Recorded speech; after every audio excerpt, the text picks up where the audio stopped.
为了提升农产品国际竞争力，淡市政府将伫将军兴建智慧水产加工甲物流中心。对此，议员蔡苏秋瑾都来向农局了解目前工程预计111年底完工的进度。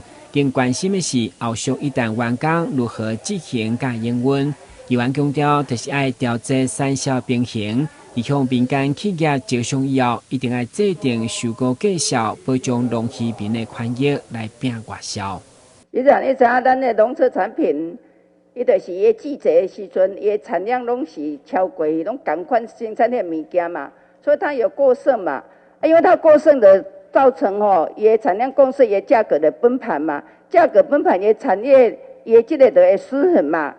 伊就要滞销了，伊这个产销失衡的时阵，你刚好想讲未来这气候呢，你要有那个执行的那个措施，应用措施。跟议员报告未来他在屠宰在分切过程拢会交这国际来接轨来符合国际标准。所以咱未来当外销，而且咱嘛有冷冻库、冷冻库，咱会当做一个调节。嘛有预留这农场的空间给一寡空间来做调节。所以未来咱会当把这个咱台南遮的渔产品调节好伊的绩效当真稳定。